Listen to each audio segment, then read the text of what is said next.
Hey everyone, it's another episode of Smite Insight with me, with Ashley, and today we have Brendan Valdes as our guest. Of course, you guys know him from LCK.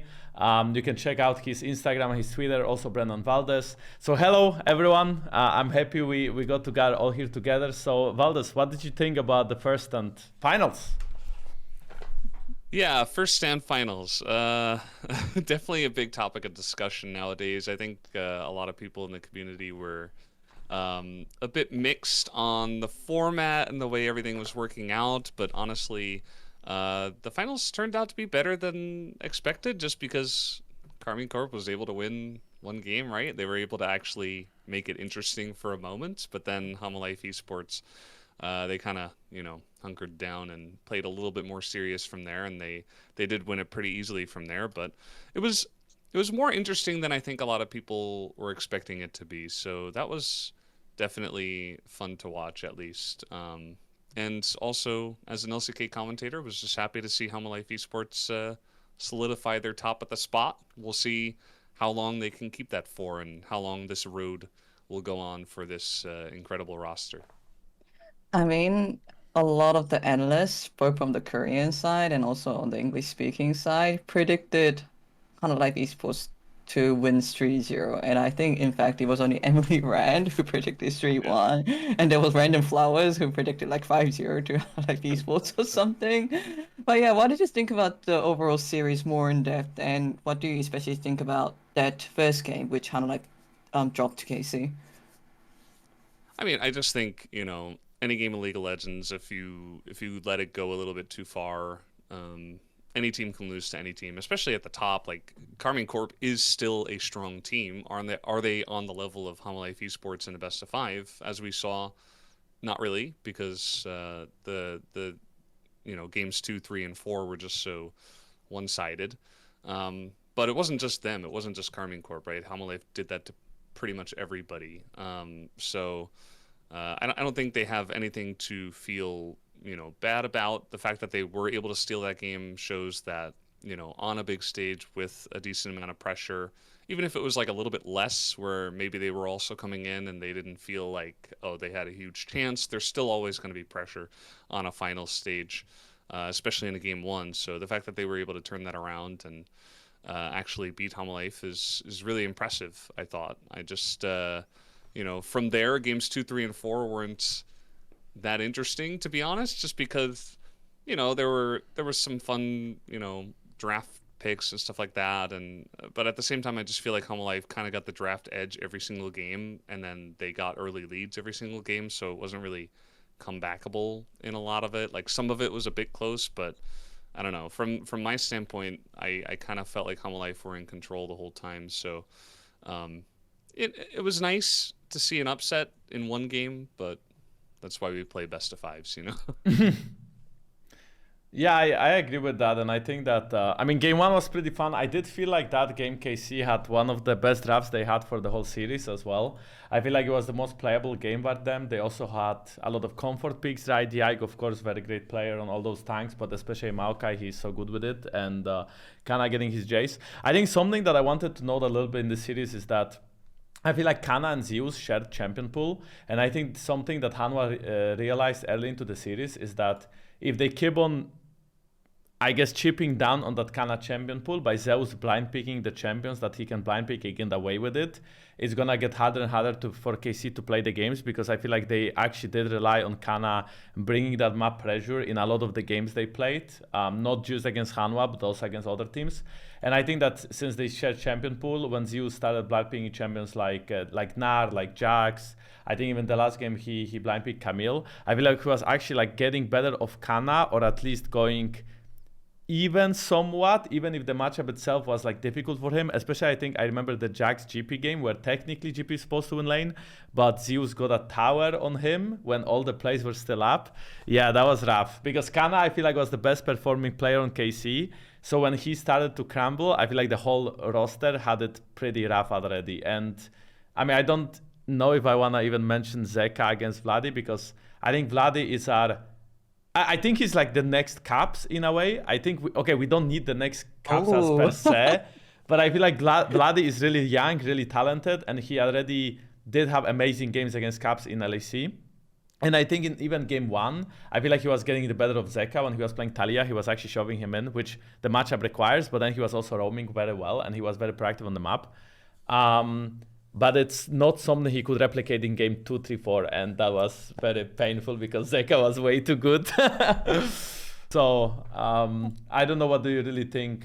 Maybe I can still ask you, but what do you really think about how the individual matchups went between the solo lanes?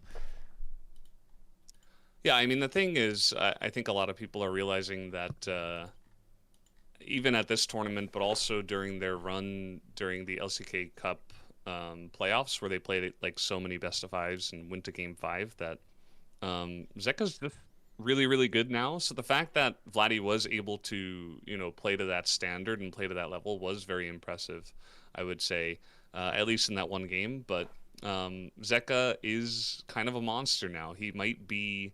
I wouldn't say he's like the best mid laner right now, but I'd say that he's certainly challenging. He's definitely top 2. The other player would probably just be Chovy, but then Chovy's had like some ups and downs recently, so it's kind of hard to say.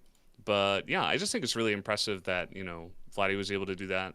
Glist was at least able to show his good stuff throughout the tournament, so that was also pretty cool to see. Just a lot of young talent coming out of the LEC is something that a lot of people have been asking for a while, and now it's nice to see them actually come out and play. The thing about Zeus as well is that in the past they had Doran, and the swap came in, and Zeus came over to Life Esports, and at the start of the year we were doing our own podcasts at the LCK, and we were like, what is the roster going to look like?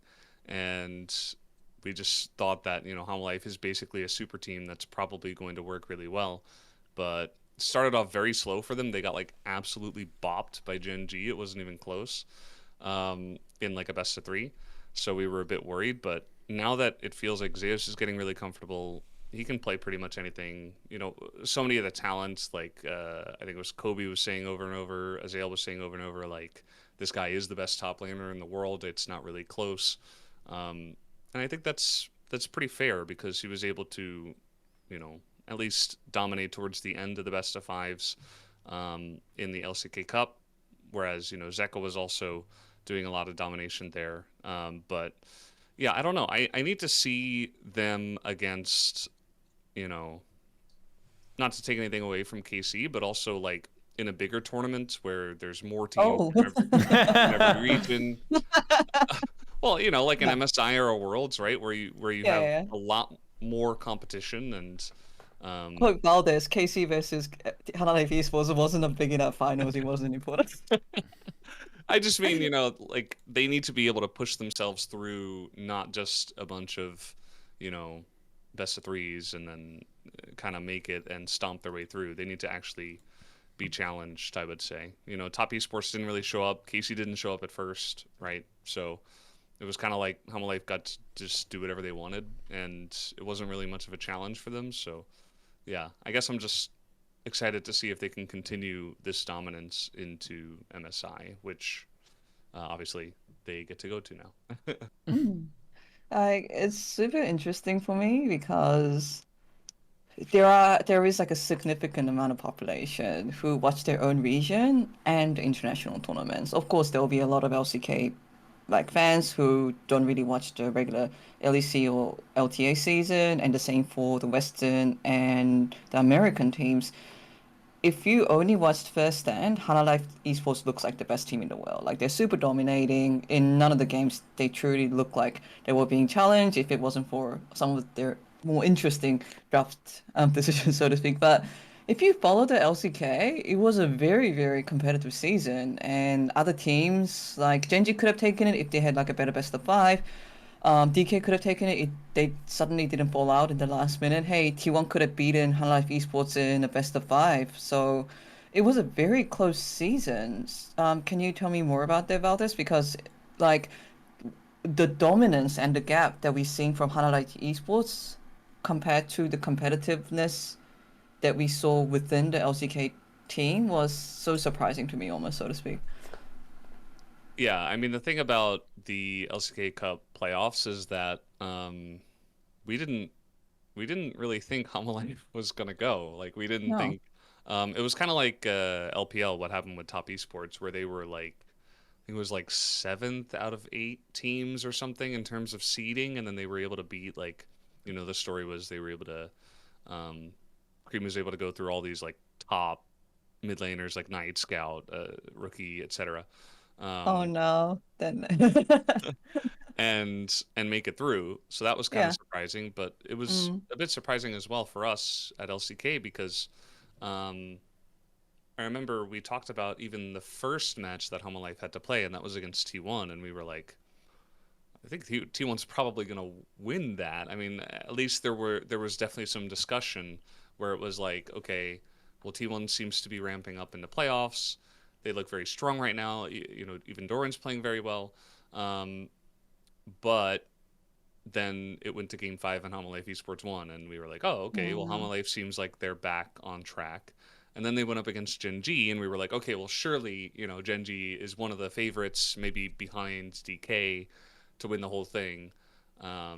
So probably Gen G just beat them here, right? Well, no, it went to Game 5, and Homolife Esports won there as well. And we were like, okay, well Homolife got the revenge over Gen G. What happened during the group stage?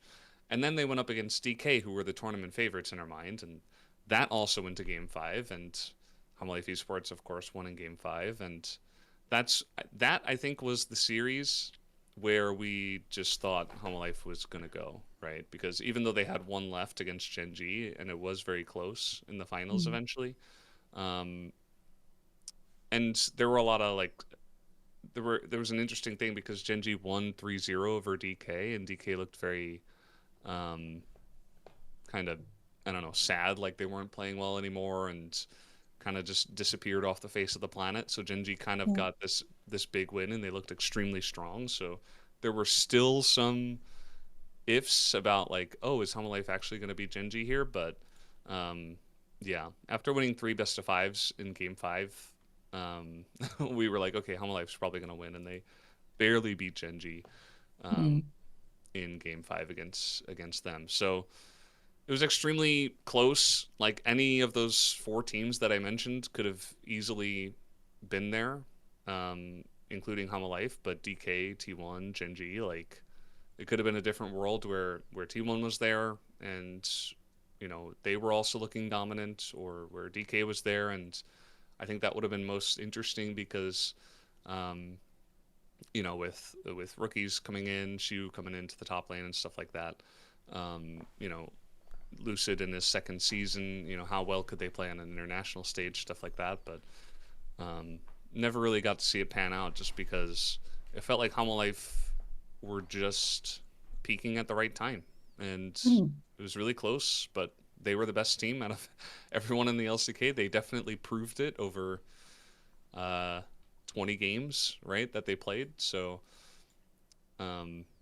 there was really no arguing with it from there. I just do wonder what's going to happen when it actually comes to LCK season time, how the other teams are Mm. going to look, because yeah, this is just one like playoffs bracket, but as I said before, it easily could have been any of the other teams that I mentioned.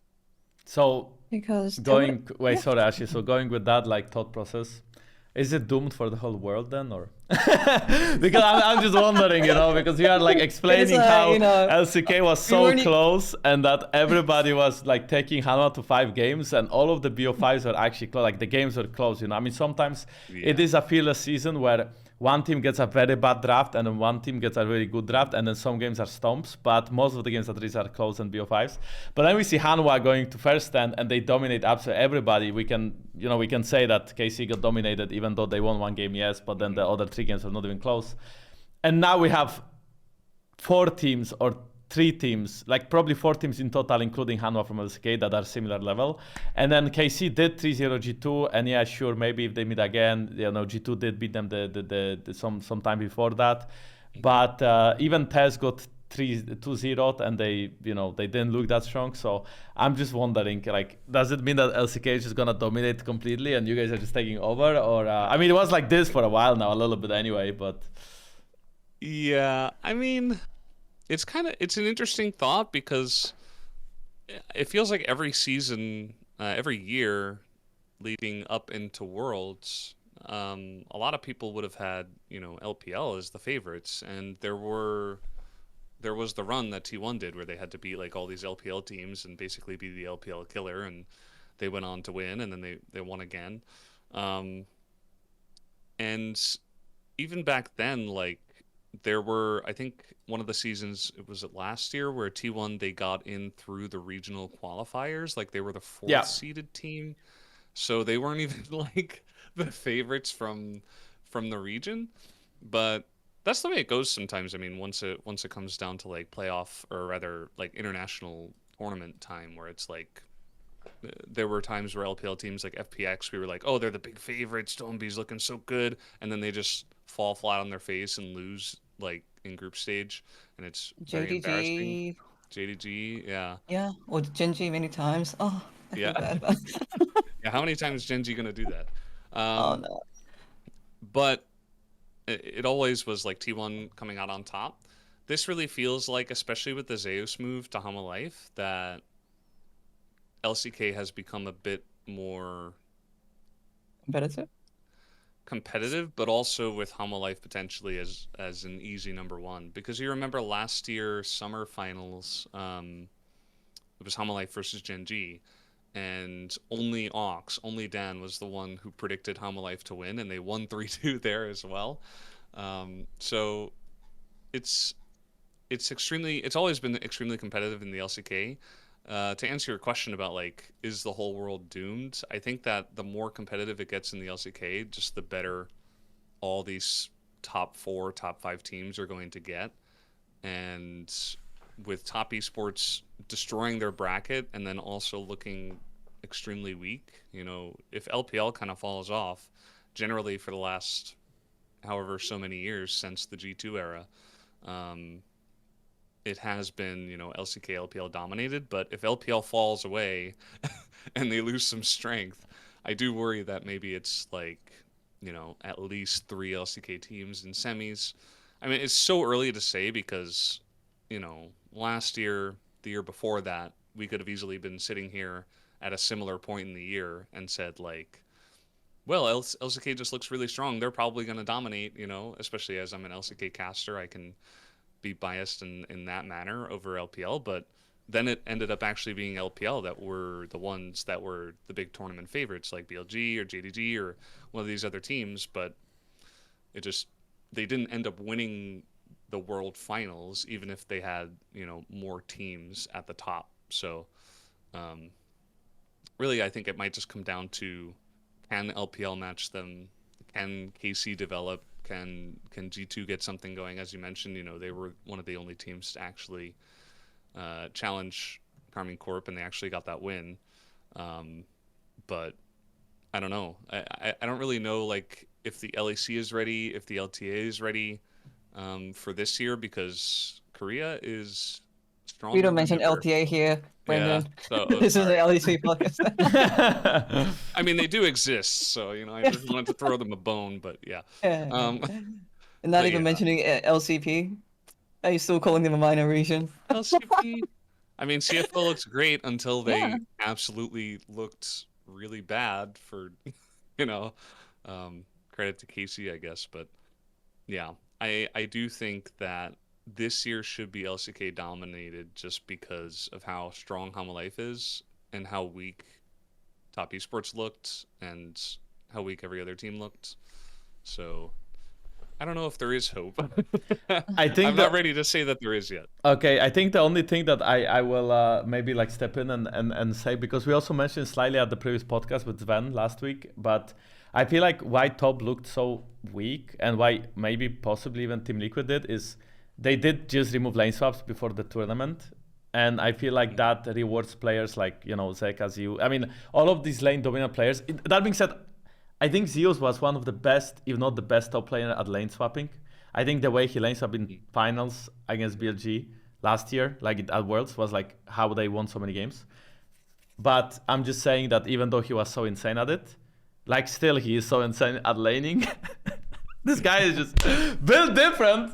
But yeah, but the point is that I think TES partially also 369, right? Like they were very good at the map and team fights mid game, but they were not necessarily as dominant in lane. So I think there's still hope as of maybe LPL, because I do think we need strong LPL for the league internationally to be enjoyable. Because if one region dominates us too much, I mean, I know you guys are biased from like LCK and stuff, but if one region is just too good, it becomes kind of boring to watch, right? If we know that, oh, okay, so now we are at Worlds and now there is Hanwha, T1 and Genji and Damwon all in the quarters somehow, you know, and like, yeah, I guess it's only LCK left. Like, I wanted to mention that before I got into full-time league casting, I was doing a lot of StarCraft 2. And oh that shit. was that was the biggest extremely Korean-dominated esport for a very long time. I remember there was one BlizzCon where it was 15 Korean players and one foreign player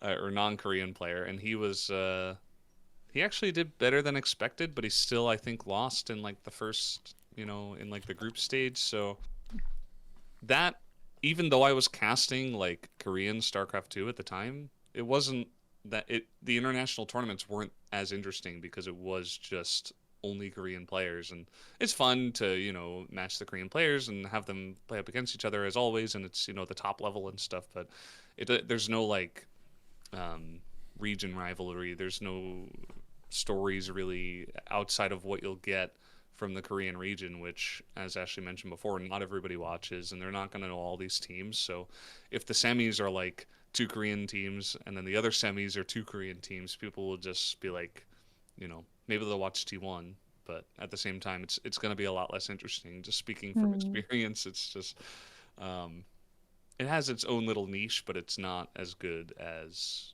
having other regions be actually competitive.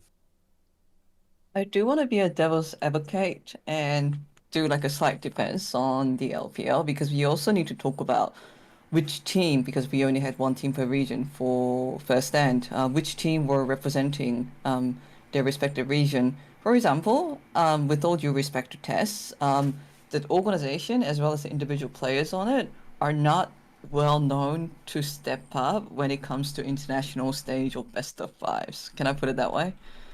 Yeah. It's a very nice way of putting it, yes. Okay, the team has like 369, Kanavi, and like Jackie Love, and I do wish those players very well, but historically, like that team has, if they're like usual abilities here, they have a tendency to flat off here when it comes to international tournaments. Meanwhile, High Life Esports on average actually tends to perform better when it comes to best of fives in international tournaments, because, for example, if you think about the finals that you just mentioned, 2024 Seoul finals, Han Life Esports wasn't really supposed to win it against Genji, but they took it all the way to game 5 and won it. And same with this playoffs. That team has Viper, Jekka, Zeus, all world champions, all players who are known to perform better as the series goes on, and it does have veterans like Peanut, and I would even consider Delight to be better. So I wouldn't necessarily correlate the strength of Tana Life Esports and TES, which is quite big right now, to necessarily the gap of the entire region, because LPL looks quite competitive. It's just that LCK teams tend to be more consistent when it comes to like longer tournaments. And another thing that I do want to mention is last year we were also talking about how the LPL and LCK look super dominating. G2 did take that like T1 series to 2-3, but never beat it. But then it came to Worlds, and FlyQuest randomly turned up and almost beat Han Life Esports, almost beat Genji. So I am an LCK fan, but at the same time, I am really looking forward for those moments to happen, even from non-LCK and non-LPL teams. That's my hope, to be honest. It's better for it's better for the tournament. It's better for the ecosystem. Yeah, and I think that when is the last time that rank 1 seed from a region won Worlds? Oh, because that's a I'm good pretty question. sure T1 were not like top 1 both times, no? 2020 Damon Gaming.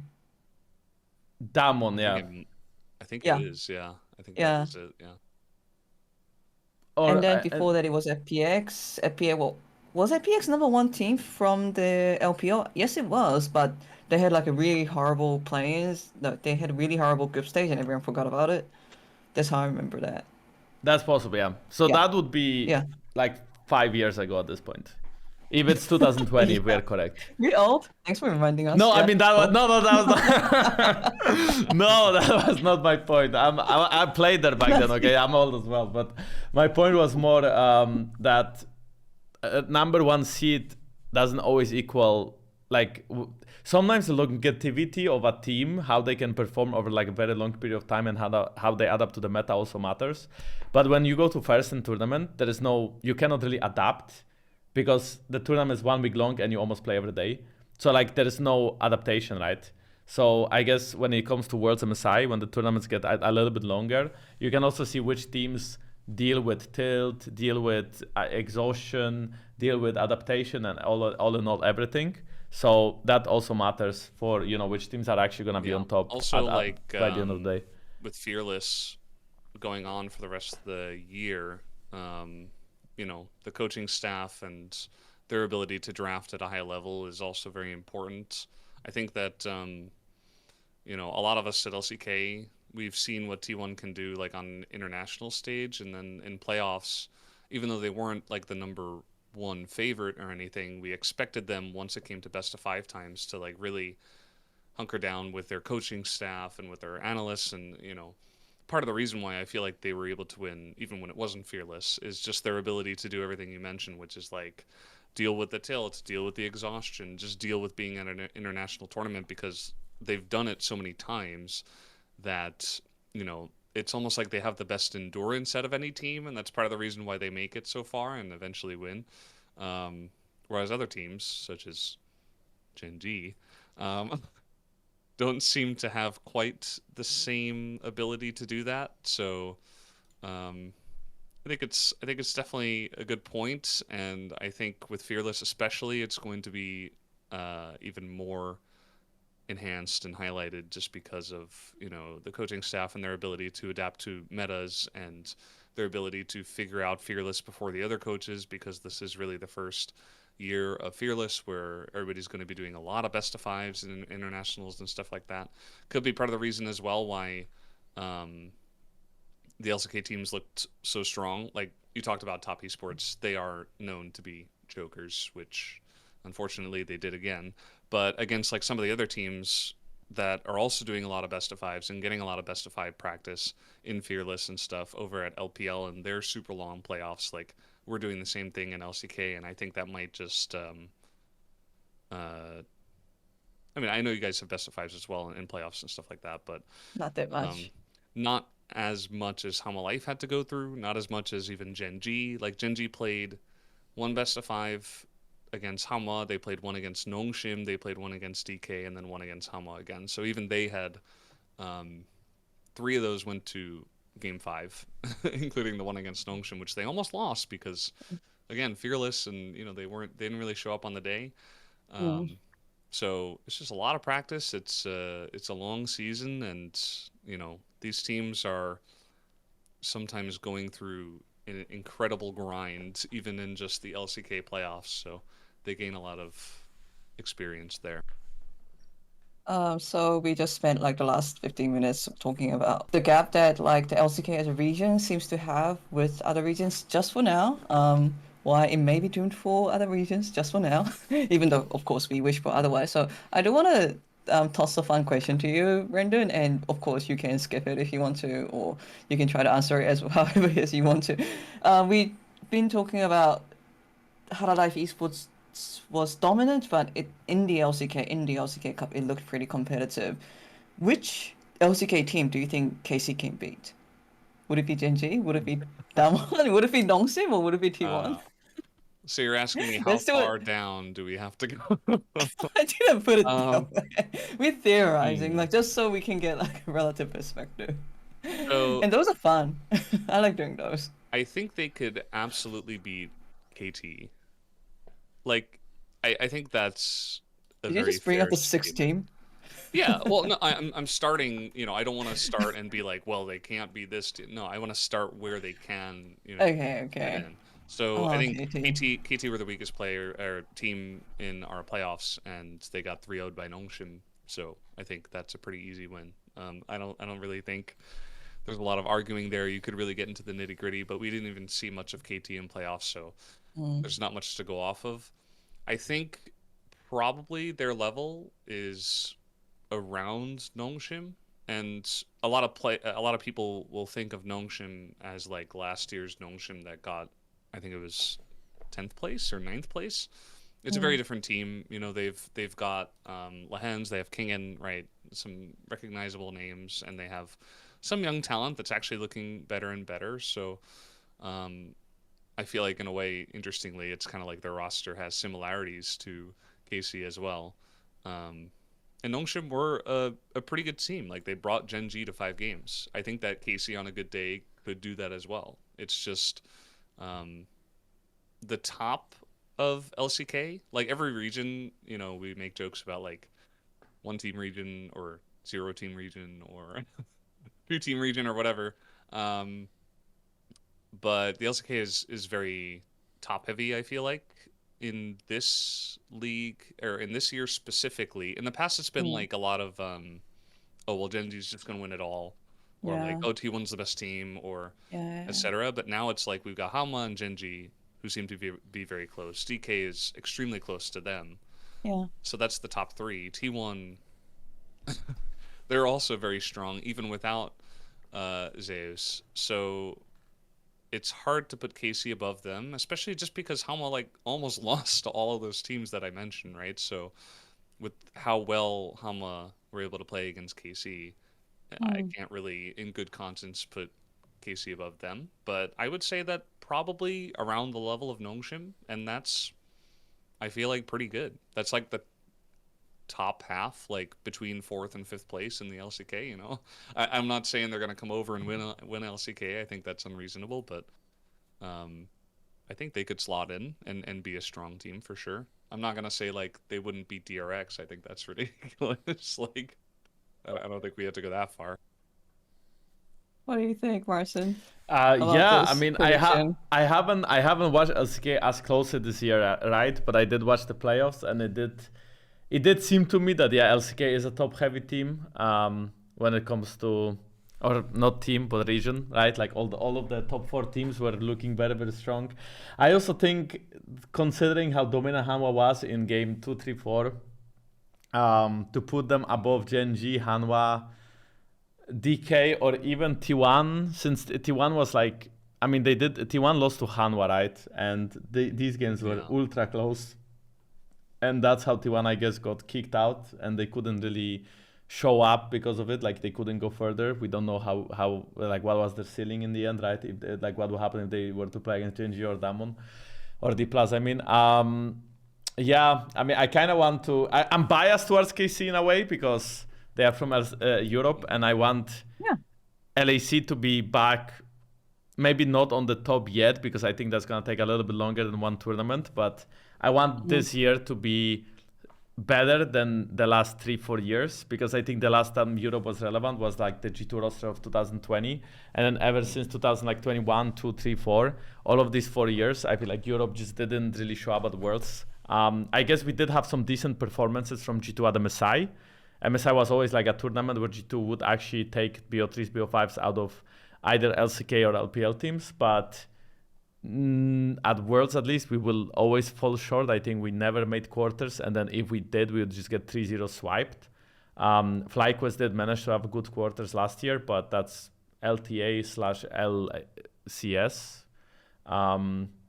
So yeah, I think top 4, like top 5 maybe. I think that's how I would see K Corp. That I feel like that's reasonable. But I also think that if they were to be in LCK, I think that would also make them way stronger because the competition is just so much higher, yeah. right? You can always make that argument though, right? If you play against the better competition, hopefully you become a better team. And we could see how they leveled up throughout first end, like how bad they were for the first 2 days, and then they actually became a cohesive team by the end of it. Cause also be jet lag, I know. I know it's like a big copium, but at least from my understanding, Okay, I ain't gonna say it because like it's difficult for Casey themselves to say it, and it's difficult for you to say it because you're seen as one of the LEC representatives. But I'll say it because I get to say it. Like the fact that LEC was the only region that had their finals a whole week later compared to the other region, and account for like you have to settle down after a final. You can't fly out the day after final. The fact that they only has 3 days in Korea before starting a tournament like first stand is such a bullshit, like in my opinion. And it is good that Casey was able to step up and recover from that so quickly, but also thinking about how tight that entire schedule was, I don't know, it felt, yeah, it didn't feel as equal, I would say. Yeah, that's my hot take. yeah, I think I it's agree. fair. I mean, Yeah. they say that it takes like it takes one day to get rid of 1 hour of jet lag, right? So if the time difference between us and Europe is about 8 hours, I think, like in Central Europe, it would take like 8 days for them to be Yeah. 100% like, acclimated to being in Korea and getting rid of all the jet lag. So especially if you're a pro gamer and you don't have the best sleep schedules, like it's definitely going to affect you. So I think it's fair, right? Everybody Yeah. else had a bit more time, and that is going to make the playing field not as even. So, but they made it to finals still. Like they got there anyway. So Hmm. that's credit to them for sure. Like the KC we saw, I think at least when I saw KC going to first stand, I thought they are gonna like destroy Team Liquid, and then they actually like lost to them. But I feel like that's just the meta read and the jet lag, and I mean technically Team Liquid was jet lagged as well, but they did have more time in Korea before. I think they arrived way earlier because they also finished finals faster, right? So we will see how the season goes in LAC now, but I'm very happy with the experience the rookies got, and I think that we will be. I mean, it's a promising start for European region, this tournament. It was about to be the biggest disaster because they were about to like be kicked from the tournament in the first 3 days, but then they did beat TES, and then because of that one win against TES, and then winning like one game Yeah. in summons and such, they actually made it to finals, and then they had to go through CFO, which did struggle whenever someone won a game of them. Like they actually only won with swipes. If there was one team that won one game, they just crumble. But that's like another thing. Anyways, I'm happy, and it brings a lot of hope for LAC. You can go, Ashley. Yeah. I mean, we're being such doomers. Like, European fans might be watching this. Oh, why those guys being such doomers? Why they keep talking about the gap that KC had against Half-Life Esports? But put it this way, if someone told me that at the beginning of first stand, or especially after the first day of first stand, okay, KC is gonna beat TES and CFO and make it all the way to the finals, like they would have told me I'm being copium. But it True. is all in all, holistically, it was first time for KC in international tournament, and I will say it was a very positive start. But I actually had a question to Marcin, if that's okay. We talked about LCK teams and how they fare relatively to Hunter Life Esports. How would you say G2 or Fnatic or even Koi fare against KC right now? Do you think if they turned off in first stand, they would have had similar results? Oof. I think that it's very hard to say because as much as LCK has a lot of teams at the top, I feel like for LAC it's a little bit tricky right now. I think that somehow I expected Fnatic to be the team that would be like very dominant because they already had very solid players, and then with Mickey, I thought, or with Mickey and Upset, I thought they are gonna be very consistent around the bot lane, something that Noah and Jun couldn't always replicate, and I thought that Mickey and Upset would be able to, and then that Fnatic would just look stronger overall in macro thanks to Mickey as well. But I feel like in very high pressure state games, Fnatic somehow just fall short, and I also feel like Razork has very high highs but very low lows when it comes to a player that is playing on such a high level, like top 2 in Europe, top 3 in Europe. So Fnatic is, for me, Fnatic would be a flip. I think on a bad day, they would just look like KC did in day 1-2. And I think on a good day, they could actually, be very high and possibly go as far as KC did. So basically beating CFO and Tess because that's I has that I'm not gonna talk about Hanwha because I think Hanwha would just like Hanwha would destroy every European team. It doesn't matter. But I don't want to be a doomer, right? It's just Hanwha is pretty good, guys. You should be grateful you have them. We would be. And then for G2, I think that Skewmont is turning out to be a very, very strong player. I think he had really a lot of good games in G2. I think we cannot like say the same about Labrov. I think Labrov might need more time to be comfortable within the lineup. I feel like he, in my opinion, he was one of the best players in BDS, but he cannot replicate the same results in G2. And I feel like that could just be him maybe not being comfortable around the very star names of Hansama, BB, and Caps, or maybe that's just him needing more time. Or maybe he needs to mesh up with Skewmont better, but I think to me at least like the biggest difference between G2 that won against KC and G2 that lost to KC, and that happened like 1 week apart, is that first of all I think the team that comes from the loser bracket always has like the slight advantage of being like very warm on the next day, and having like that lock-in kind of.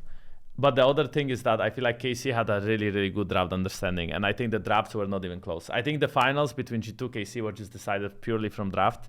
And I think that KC had so much better read on the draft and so much better understanding on like the team fights, and it's something that they were also very bad at in day 1 and 2 of first stand. I think KC just went away from like the stuff that won them LAC is not the stuff they picked against Team Liquid and against CFO, and then they went back to it. So I feel like G2, apparently there was like a Reddit thing. I mean, I don't want to be like too, I'm not sure how much I want to talk about this, but basically apparently G2 scrimped KC, and G2 like showed all of the drafts they had against KC, you know what I mean? Like they basically like played the same stuff in scrims as 3 days and then 3 days after they played against KC, right? So anyway, KC seemed very prepared. We did also interview their coaches. It seems like they knew what they were doing. I think on a different day, G2 could have taken that final as well. So I still think that KC G2 would be very similar, at least for now, when it comes to level. So I think G2 would definitely be able to replicate the result KC had, or not definitely as of like, oh, it's so easy, but I think G2 could also go that far. I think KC could go that far. I think these teams are very similar. I think Fnatic is 1 step below them, and I think that Koi is 1 step below Fnatic, basically. I don't think Koi is that strong. I'm not a big Koi enjoyer, if that makes sense. I think that like our 3 teams would probably be KC, G2, and then Fnatic.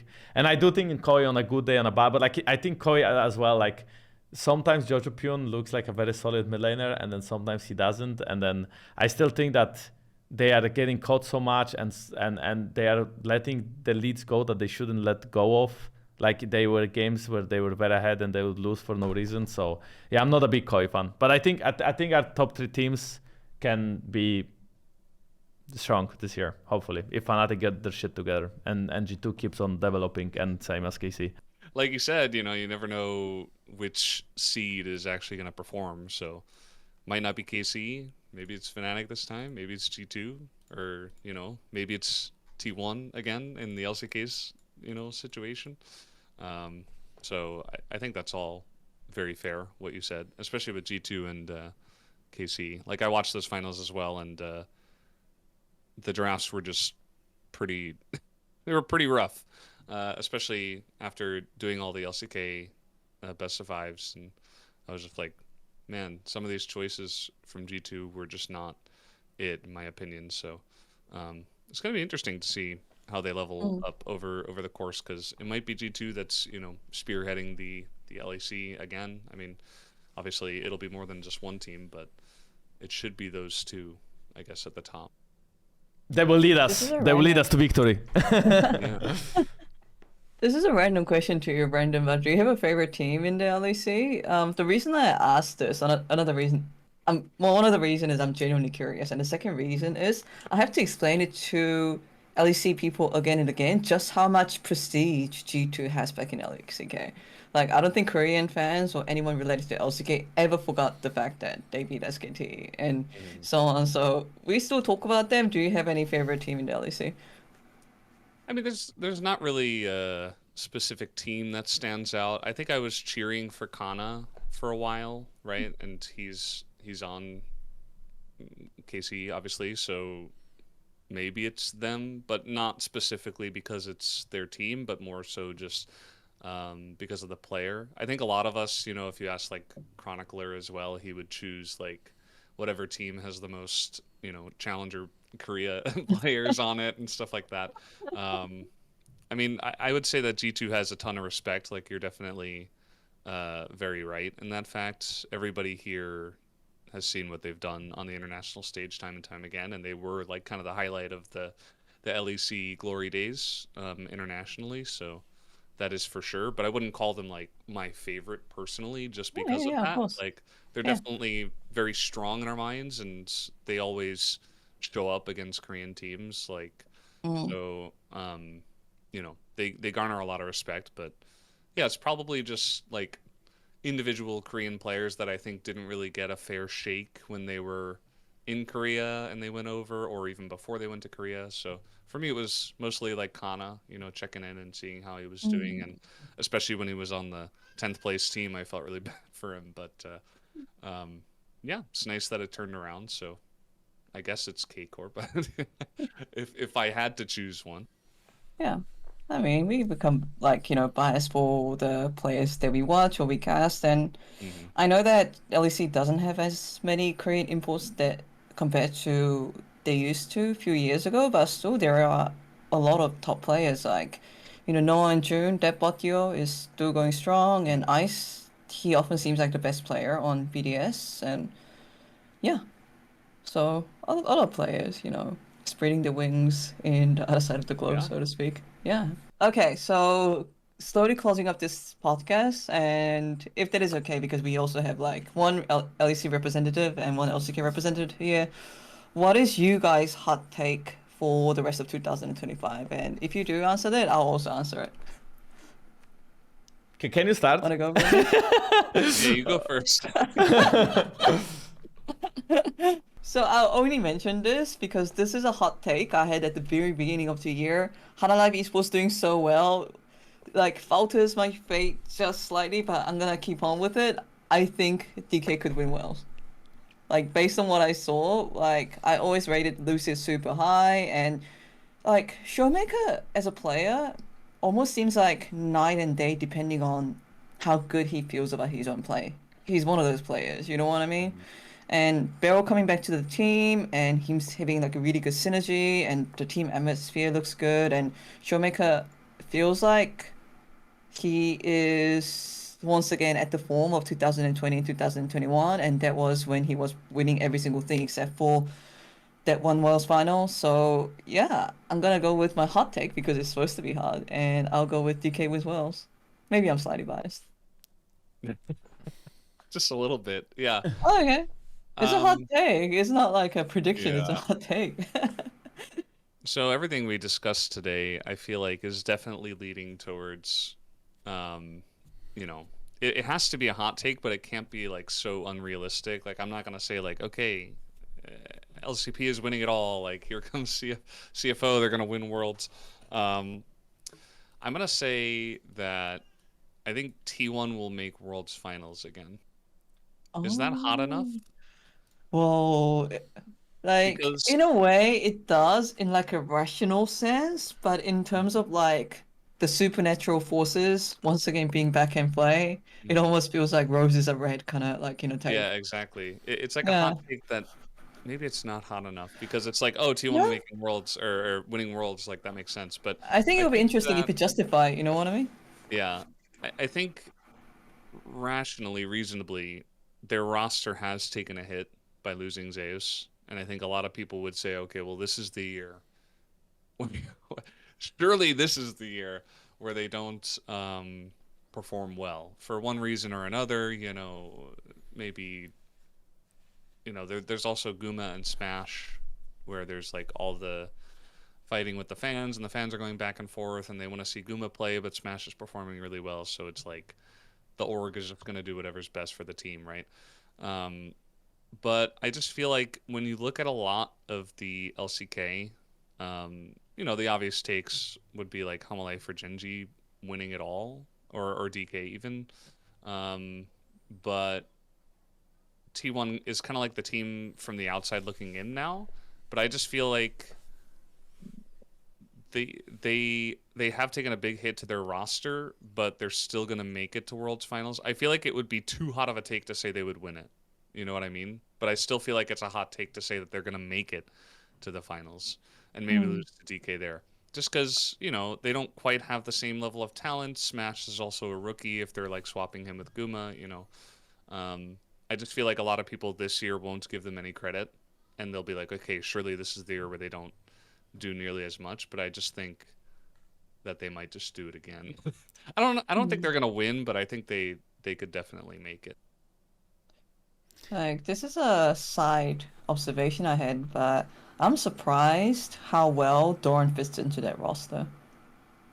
Like, Yeah, I know he definitely that. does. Like he's a role player, you know, originally, and I think that they have a decent amount of carry potential.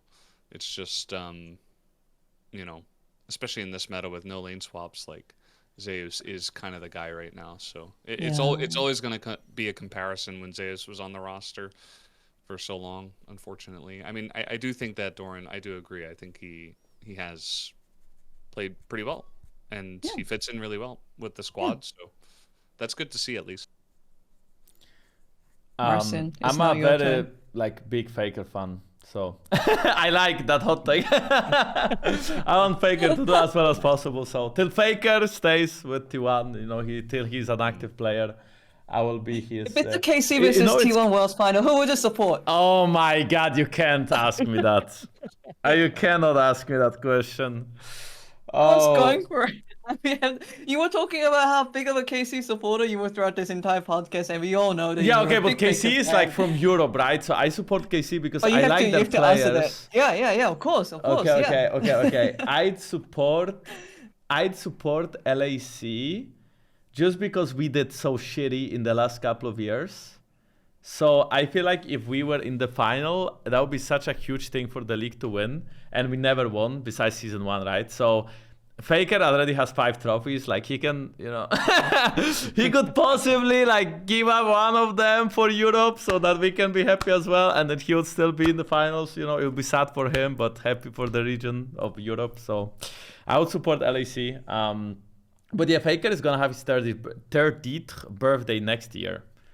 So yeah, that's gonna go hard actually. I wonder what the celebration gonna be. But I guess okay, that is completely off topic. So if you are asking me about my hot take, I think Europe. Okay, so I don't know if this is hot enough, but I think it should be considering the last couple of years. But I think Europe will have like at least 2 teams and at least 2 teams that will make it to quarters this year, and most likely minimum 1 team that will make it to semifinals at Worlds.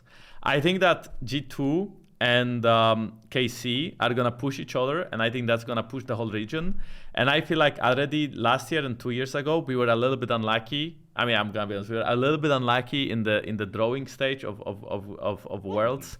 Of course, if you are a very good team, you cannot be unlucky because you just win. So it's like copium anyway, in my opinion. But it is a good copium, and I think that now that we have KC that has like a 17, 18-year-old or 18, 19-year-old, and then we have Yike and Targamas that already got that international experience, and Kana, who has both international experience and is a very, very good player, and he showed how good he plays under pressure throughout first stand. I think that is just... I don't like these takes of, oh, it's good experience, oh, next year we get them. I don't like that because it's so mega dumb that like, oh, now the rookies got experience, now we can do better. But I feel like in KC case, it's a good excuse because these guys literally played international for the first time, and Kalis just got to the LAC, and Vladi played there for only 1 split in summer last time, and now, you know, these guys actually are getting the experience they need, and guys are getting the experience, and they are very young. So I feel like in this case, it counts in a way that the experience actually matters. And I just think that both these teams are gonna push Europe, and I think both these teams have the potential to easily be top 8, top 4, like make it to quarters and then hopefully make it to semis. I think it's too far to say they are gonna win, and I think it's a bit far to say they are gonna be in the finals of Worlds. But I think they will lead Europe to glory days again, or to be a region that people fear, or be a region that people actually think is relevant. Because right now we are a wildcard region, so it's gonna be nice to be relevant again, and I hope they can make it happen.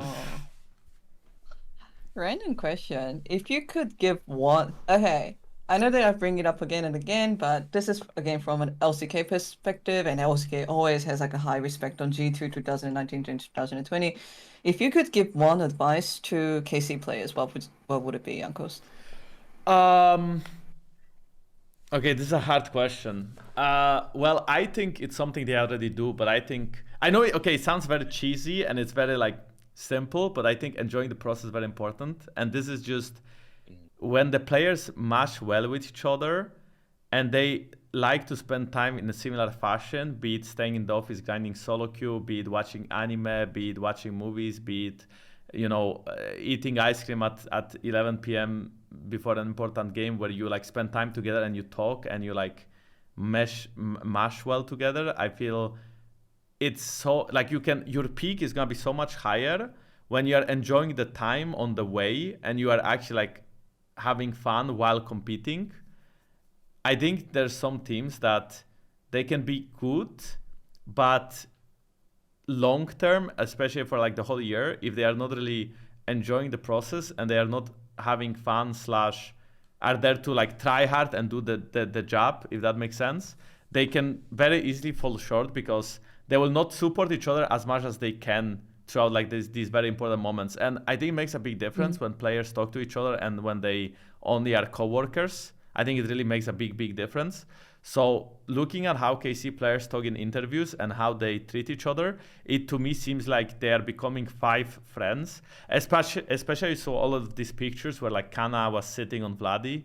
I mean, okay, this is very weird thing to bring out, right? But you can see that they are like you could see the energy of like the little brother and the big brother kind of thing, that like one like the big brother is bullying the little brother, or the little brother is trying to bully the big brother, but then the big brother like overpowers So him or something KC like needs this. to do that more in order to No, win well. okay, I not see what that you're saying. specific thing, but you can Yeah. see that they have I very see, good okay, energy. Okay, you can see they have Advice very from good Jankos energy. from two- Oh my about the god! success of about the success of 2022 too.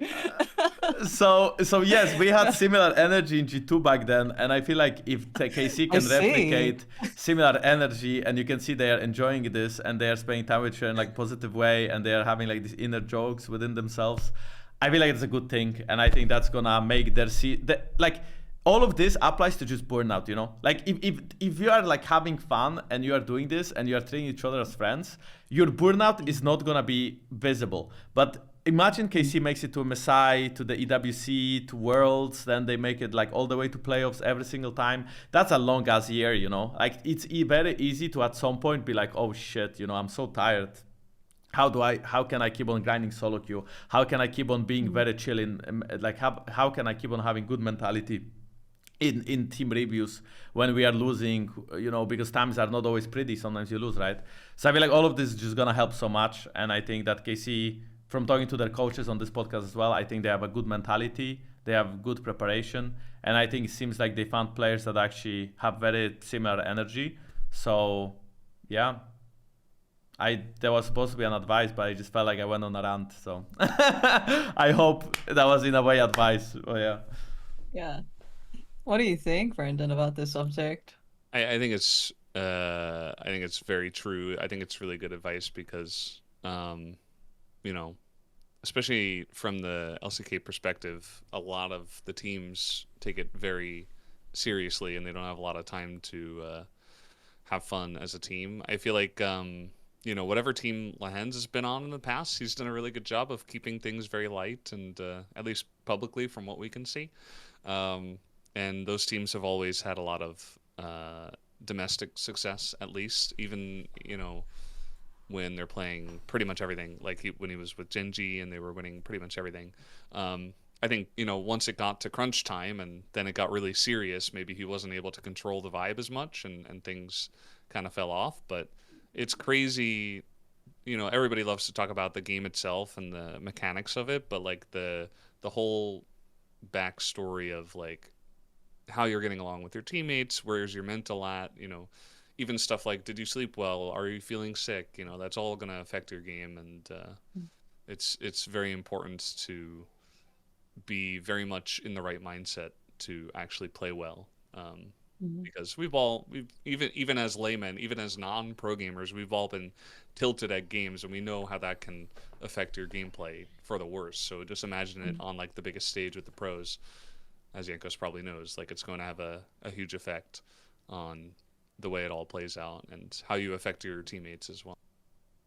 And this always makes me think of like 2022 DRX, because there are other teams where they're like, yeah, when we won Wells, we had like such a good team synergy and everything. And when you talk to DRX, oh yeah, we were just like, almost fist fighting up to like quarterfinals, and then we somehow like calmed all down and like was in a good mood like from quarterfinals to like finals. I guess that's when it really matters. But before that, like they were like Beryl and Pyosik was arguing, and like Pyosik was stomping out the smoke and coming back to like grab his smoke because he was about to take it. And I don't know, I sometimes think about that team and how they actually managed to do it. They're the outlier, I would say. Yeah, they're the Cinderella story. Yeah. But yeah, I think we hit like a good time, like a good point, both in terms of the length of the podcast as well as the subjects we wanted to talk about. But Brandon, thank you so much for joining us. Like you were before we started the podcast, you were like, yeah, I don't have a lot of takes, I'm pretty neutral. But when you came in, like they were so interesting. I'm It was really always fun. that way. Yeah, it's It was always really once you fun. get me talking, I love to talk Yeah, about, especially LCK, so LCK, and of course. internationals and stuff. So Yeah. yeah, it was really fun. Thanks for having me, guys. Yeah, thank you so much for watching this podcast, or if you're listening, we are also on Spotify and Apple Music, and we have a few like also very exciting and interesting episodes coming up. We might talk to a surprise guest from LTA, and we are also thinking of talking to some fun people over at the. Do you call it EU Masters, Jankos? We call it U You should Masters, do yes. this. So Yeah. yeah, basically, like Ashi mentioned, we are thinking about bringing someone from LTA or thinking about bringing someone from EU Masters potentially, maybe even Los Ratons players. I know they are a very big subject right now, right? So maybe you guys can comment below the video whether you would prefer someone from LTA or from EU Masters. Doesn't have to be Los Ratons, can be any other team, any other player, right? That depends, of course, on the schedules. Even if we want someone, it doesn't mean that we can get them, right? Because I would like Faker, but I don't think we can get him that easily. But you know what I'm trying to say. So, Minute.